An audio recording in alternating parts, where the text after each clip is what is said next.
मराठा आंदोलनकर्ते मनोज जरांगे पाटील यांनी राज्यातील कायदा सुव्यवस्था, प्रलंबित गुन्हेगारी प्रकरण आणि शेतकरी कर्जमाफीच्या मुद्द्यावरून सरकारला धारेवर धरलंय। एका गुन्ह्यातील आरोपीला 2 महिन्यात झालेल्या शिक्षेबद्दल मुख्यमंत्र्यांचं कौतुक करतानाचा इतर गंभीर प्रकरणांमध्येही असाच तत्पर न्याय मिळाला पाहिजे अशी आक्रमक मागणी सुद्धा त्यांनी केली आहे। तसेच नाव न घेता एका नेत्याला इशारा देत माझ्या कचाट्यात आलास तर सुट्टी नाही असा सज्जड दमही त्यांनी भरला। नसरापूर येथील बलात्कार व हत्या प्रकरणातील आरोपीला 2 महिन्यांत फाशीची शिक्षा झाल्याबद्दल मनोज जरांगे पाटील यांनी समाधान व्यक्त केलं। या प्रकरणात मुख्यमंत्री साहेबांनी तत्परता दाखवली, त्यांचे कौतुक केलंच पाहिजे। या फाशीमुळे नसरापूरच्या कुटुंबाला आणि महाराष्ट्राच्या जनतेला खऱ्या अर्थाने न्याय मिळालाय असं जरांगे पाटील म्हणाले। विलास घुले हत्या प्रकरणावर बोलताना जरांगे पाटील म्हणाले, हा अत्यंत अवघड आणि गंभीर विषय, यामध्ये आता मुख्यमंत्र्यांनी स्वतः लक्ष घालण्याची गरज आहे। परळी पॅटर्न राबवून विरोधकांवर किंवा इतरांवर खोटे गुन्हे दाखल करण्यात आले आहेत का याची मी संपूर्ण माहिती घेणार आहे। महादेव मुंडे यांच्या मृत्यू प्रकरणाच्या फेर तपासाची मागणी आपण 4 महिन्यांपूर्वीच केली असल्याचं जरांगे पाटील यांनी सांगितलं। या प्रकरणाचा तपास आता मुळापर्यंत होणार असून लवकरच SIT आणि CIDचा तपास सुरू होईल। यातले मुख्य आरोपी 100% समोर येतील असा विश्वास त्यांनी व्यक्त केलाय। शेतकरी कर्जमाफीच्या मुद्द्यावर बोलताना मनोज जरांगे पाटील यांनी शेतकऱ्यांच्या पाठीशी खंबीरपणे उभे राहण्याची ग्वाही दिली। शेतकऱ्यांच्या कर्जमाफीसाठी स्वतः सरकारमधील काही घटक आणि बच्चू कडू मैदानात आहेत। तसेच शरद पवारांचेही आंदोलन सुरू आहे।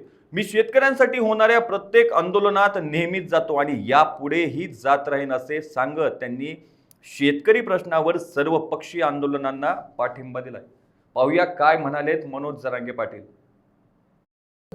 अगदी आमचे युवराज भैयाचा ऍक्सिडेंट झाला होता, अपघातात त्यांना मार लागला होता आणि एक सांत्वनपर भेट सुद्धा होती। आत्महत्या झाली होती बीड शहरात, त्यांना भेट दिली। चाकरवाडीला सप्ताह होता, चाकरवाडी माऊलीच्या तिथे दर्शनासाठी आम्ही गेलो होतो। अखंड हरिनाम सप्ताहाला भेट दिली, बाबाजींचं दर्शन घेतलं आणि बीडला आलो, निघालो पुन्हा अंतरवालीकडे। दादा, पुण्यातल्या नसरापूर येथील घटनेमध्ये कोर्टाने महत्वाचा निकाल दिलेला आहे। त्या आरोपी जो आहे त्याला फाशीची शिक्षा सुनावलेली आहे, कसं पाहता या संदर्भात? निर्णय घेतलाय खूप चांगला आहे, कारण जर अशी जरब बसवायची असल्या नराधामावरती तर तातडीचे निर्णय होणं खूप गरजेचं आहे, जेणेकरून नसरापूर प्रकरणात त्या चिमुरडीला मारलं गेलं, तिची हत्या केली गेली, अशा क्रूर घटना जर थांबवायच्या असल्या तर इतक्याच तातडीनं निर्णय होणं खूप गरजेचं आहे। मला वाटतं 2 महिन्याचाच काळ गेला याला बहुतेक, बरोबर ना? 2च महिन्याच्या काळात ते कशावर चालविलं फडणवीस साहेबालाच माहीत। फास्ट ट्रॅकवर चालवलंय का कमी स्पीडवर चालवलंय? साधारण जर घटना झाली तर सरकारकडं आणि प्रशासनाकडं चार्जशीट बनवण्यासाठी 3-3 महिन्याचा कालावधी जातो, काही काहींना 6-6 महिन्याचा सुद्धा कालावधी जातो। परंतु इतक्या तातडीनं इतकी तत्परता देवेंद्र फडणवीस साहेबांनी या नसरापूरच्या प्रकरणात दाखवली, त्याबद्दल खरंच त्यांचं मनापासून कौतुक अभिनंदन केलं पाहिजे की इथून पुढे अशा क्रूर घटना होणार नाहीत। म्हणजे कायद्याचा रूल 3 महिन्याच्या पर्यंत चार्जशीट द्यायलाच लागतं 90 दिवसात। काही प्रकरण वेगळे कलमानुसार असतील, पोट कलमानुसार असतील तर 6-6 महिने सुद्धा त्याला वेळ जातो। इतकी तत्परता या नसरापूरच्या प्रकरणात देवेंद्र फडणवीस साहेबांनी दाखवली आणि 2 महिन्यात फाशीच्या शिक्षेपर्यंत आरोपीला नेलं गेलं। मात्र आमचं याला जोडून एक मत आहे की फडणवीस साहेब असाच नियम संतोष भाईंच्या देशमुखांच्या प्रकरणात सुद्धा लावायला पाहिजे होता। असाच प्रयोग, असाच नियम तुम्ही मालेगावची लेक, एक गरीब समाजाची मुलगी, ती सुद्धा छोटीच होती, तिच्या सुद्धा हेच नियम लावायला पाहिजे, कारण तिची सुद्धा हत्या मला वाटतं ती सुद्धा 2-3च वर्षाची होती। मालेगावचं ते प्रकरण नाशिक जिल्ह्यातलं आठवत असेल, गरीब ओबीसी बांधवांचं प्रकरण आहे, त्यात सुद्धा हेच पावलं तातडीनं उचलायला पाहिजेत। मग मात्र आणखीन जास्तीचं कौतुक आणि त्याची थाप तुमच्या पाठीवरती पडणार आहे। एका प्रकरणामध्ये तुम्ही 2 महिन्याच्या आत निकाल लावताय, ही राज्यासाठी खूप कौतुकाची गोष्ट आहे। अशा क्रूर घटना इथून पुढल्या काळात होणार नाहीत, पण हीच प्रकार, कारण कायदा तर एकच असायला पाहिजे। कायद्यानं जर त्याला फाशी होणार असली तर नसरापूरच्या कुटुंबाला न्याय मिळाला, महाराष्ट्रातल्या लोकांना, जनतेला खरा न्याय मिळालाय नसरापूरमुळं। कायद्यात 2 महिन्याच्या आत जर शिक्षा होऊ शकते तर मग संतोष भाईच्या प्रकरणात सुद्धा देशमुखांच्या 2-2 वर्षे नुसती सुनावणीला यायला लागायला लागले। म्हणजे संतोष देशमुखांचं प्रकरण म्हणजे कायदा तर एकच असेल. जसं तुम्ही तिथं 3 महिन्यात चार्जशीटने घेतलं, 2 महिन्यातच घेतलं आणि फाशीवरती चढवलं, तोच नियम संतोष भाया देशमुखांच्या प्रकरणात का लागत नाही? तोच नियम मालेगावच्या प्रकरणात का लागत नाही? तोच नियम महादेव मुंडे प्रकरणात का लागत नाही? त्यांचे सुद्धा लेकर बाळा तडफडतात न्यायासाठी. हे नियम इथून पुढच्या काळात लावा. नाराजी व्यक्त नाही करायलो आम्ही, सत्य ते सांगायला. तुम्ही सत्य दाखवलंय. कायदा फडणवीस साहेबांनी सत्य कायदा दाखवला की 2 महिने सुद्धा फाशीच्या शिक्षेवरती आरोपी जाऊ शकतो. तर मग बाकीचे लेकर राज्यातले सुद्धा तुमचेच आहेत फडणवीस साहेब. तिथं वेगळा न्याय कसं काय? संतोष देशमुखांच्या प्रकरणात आणखीन सुनावणी सुरू नाहीये. म्हणजे असा अर्थ होतो याचा की सुनावणी सुरू नाही झाली तर आरोपी जामीन मांडून जामिनावर सुटून सुद्धा जाऊ शकते. मग राज्यात केवढा मोठा उद्रेक होईल. फडणवीस साहेबांनी इथं सुद्धा तेव न्याय लावावा, मालेगावात तेव लावावा, संतोष देशमुखांच्या प्रकरणात, महादेव मुंडेच्या प्रकरणात न्यावा, एवढीच आमची अपेक्षा. कर्जमाफीची घोषणा राज्य सरकारने केलेली आहे. असं असताना आता काही निकष आहेत, त्या निकषामुळं 4 महिन्यापूर्वी मागणी केली महादेव कुटुंबियांना, त्या ताईंना, त्यांना सगळ्यांना माहिती आहे की याचा पुनर्तपास करा म्हणून, कारण त्याच्यात 100% आहेत. पण आता अधिकृत म्हणायचं असेल तर तपासाकडे जावं लागतं. त्याच्यात डबल SITची पण होणार आहे आणि CIDची पण होणार. 100% महादेव मुंडेचा तपास खोलापर्यंत जाणारच, ते राहणारच नाही. आणि त्या कुटुंबियांना पण हे माहिती. आणि आपण मुख्यमंत्र्यांना सुद्धा त्यावेळी सांगितलं पुनर्तपास होऊ द्या, आणि ते होणार आहे. मुळात जाणार आहेत आरोपी तुम्हाला महादेव मुंडे प्रकरणातले 100% दिसणार. थोडा आता थांबावं लागणार आहे, वाट बघावी लागणार आहे. त्या पद्धतीनं आता तपास सुरू होईलच, ते थोड्या दिवसात सुरू होणार आहे तो सुद्धा. हे कोणचे घेते? नाही असू शकतं, आता ते मला नाही माहिती. पण मला एक गोष्ट माहिती, आणि सगळ्यांनाच माहिती आहे, कायला बोलता येतं प्रत्यक्ष, कायला अप्रत्यक्ष बोलावं लागतं.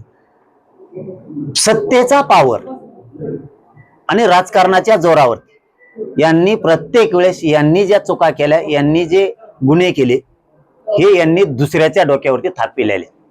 खोटे गुन्हे सर्रास यांनी दाखल केले प्रत्येक प्रकरणात. आता ती चलती राहिली नाही भाऊ, नीट वागायचं शिक. दिवस होते ते गेले. आता शाना होय, लय वेळेस सांगितलंय. ती टोकरी ती टोकरायचीच बंद व्हायना त्याची. आणखी त्याची जी टोकरी ती ना, ती बंदच व्हायना आणखी. त्याच्या लक्षातच येईना. त्याला आणखीन काही वर्षानं कळणार आहे. आणखीन पाय खोलात घालू नको. तुला आणखीन मी सांगतोय, मी लय वेळेस सांगितलं, माया तर नादी लागायचं तू बंदच कर. खरंच शहाणा असला ना तर तुला मी सांगतो, तू माया नादी लागायचं बंदच करून टाक कायमच. आणि काड्या करायचं बंद कर. खोटे गुन्हे दाखल करणं लोकांवरती, ते आता एवढं सोपं राहिलं नाही. बीडला BSP खमक्या आलाय, निभार येते. जे खरं असेल तेच करता येते. त्याच्यामुळे तू ताण घेऊ नको. आता तूही चलती, तू मंत्री होय, संत्री होय, तू काही होय, तू सरपंच होय, एखाद्या गावाचा माजी सरपंच होय, सदस्य होय, नाही तर मुकादम होय. त्याच्यात पैसे आणता येतात, उचली आणता येतात कोणत्या कारखान्याचे. तुला इकडे माया कचऱ्यात आला, तुला सुट्टी नाही. त्यामुळे तू कितीही ताकद लाव, तू सत्तेतून लाव, तू फडणवीस साहेबाकडून लाव, तू अजितदादांकडून लाव, आता ताईकडून लाव, म्हणजे सुनित्रा ताईंकडून लाव, तो शिंदे साहेबाकडून लाव. याला सगळ्यांनी सोडले जवळपास. हे सत्यच आहे. आपल्या पोटात का सोडलंय, याची नियतच अशी विचित्र आहे की ह्यो गुन्हे करतो आणि दुसऱ्याचे पोरं गुंतितो. वंजारी समाज एवढा चांगला होता ना, यांनी हे वेगळ्या वळणाला लावला. त्यातली जी लाभार्थी टोळी तयार केली त्यांनी, त्याच्यामुळे सगळा समाज बदनाम झाला. आणि ती लाभार्थी टोळी एक एक करून गुतायला लागली. आता सगळी गुतणार आहे. आता त्या पोरांनी सुद्धा शहाणं व्हावं. आपण आपला धंदा करावा, व्यवसाय करावा, शेती काम करावं, आईबापाजवळ राहावा, मस्त काम नाव कमाव. याच्या नादाला लागून मी कोचणार मध्ये, मग मी सोडणार नाहीये. इथून पुढच्या काळात खोटे गुन्हे दाखल करायचे बंद करा. ती प्रयोग आता जवळपास तुमचा संपुष्टात आलेला आहे, हे ध्यानात राहू द्या.